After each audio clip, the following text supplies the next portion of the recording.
Hello السلام علیکم. آج میں آپ کے ساتھ ایک سٹوری شیئر کر رہی ہوں. سٹوری اس طرح ہے کہ میرے ابو بتاتے تھے کہ میں جب 2-3 سال کے تھے تو میری امی کی ڈیتھ ہو گئی تھی. تو میری چچی نے مجھے پالا تھا.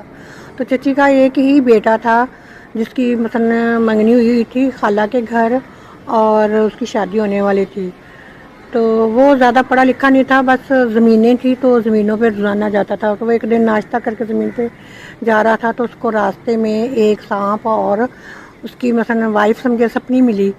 تو وہ اس نے ان کو کچھ نہیں کہا, جانے دیا. تو چند دنوں بعد پھر ایک دن سانپ اکیلا پٹ گنڈی کیا کہتے ہیں گاؤں والے مجھے نہیں پتا, تو اس پہ سے گزر رہا تھا. تو چاچو نے نا وہ سانپ کو نا مار دیا. تو سپنی بھی تھی لیکن وہ سانپ کے ساتھ نہیں تھی. میں ان باتوں پر بلیو تو نہیں کرتی, لیکن یہ حقیقت میں ہماری فیملی کے اندر ایک میں واقعہ ہوا ہے جو میں آپ کے ساتھ شیئر کر رہی ہوں. تو چاچو کی مثلا جب سانپ نے چاچو کو کاٹا تو وہ ان کی مثلا پوری باڈی کے اندر زہر پھیل گیا.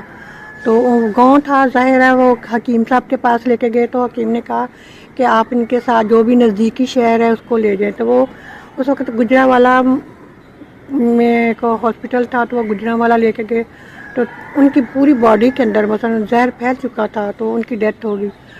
تو بعد میں پھر گاؤں والوں نے کہا کہ ہم بھی دیکھتے تھے ایک سانپ اور سپنی روزانہ یہاں سے گزر کے جاتے تھے, تو ان کو نہیں مارنا چاہیے تھا, یا تو دونوں کو مار دیتے.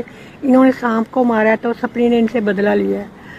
تو پھر میں نے یہ تو دیکھا, ہم نے بھی دیکھا کہ انڈیا والے نے اس چیز پہ مووی بنائی, ناگن بنی, پاکستان والوں نے بنائی. تو پتہ نہیں, مجھے نہیں پتا یہ بات صحیح سچ ہے کہ غلط ہے. تو میں تو اس چیز پہ بلیو کرتی ہوں کہ دیکھیں انسان جب اللہ تعالیٰ کسی کی موت ہوتی ہے تو اللہ تعالیٰ کوئی نہ کوئی بہانہ بنا کے لیتا ہے. اللہ نے اپنے بندے سے کہا ہے کہ جب بھی میں کسی کو جس کی موت ہوگی تو وہ بہانے سے ہی جائے گا. یعنی کہ جیسے کہتے ہیں کسی کو ہارٹ اٹیک ہو گیا, کسی کو کچھ ہو گیا, تو اللہ تعالیٰ بہانے سے اپنے بندے کو لے لیتا ہے. لیکن یہ موت کا ایک وقت مقرر ہوتا ہے. تو ان کو بھی سانپ نے ہی کاٹا تھا تو جس سے ان کی ڈیتھ ہوئی. تو لیکن گاؤں میں یہ بات بنی تھی کہ سانپ کو مارا تھا تو سپنی نے چاچو سے بدلہ لیا. اوکے, اللہ حافظ.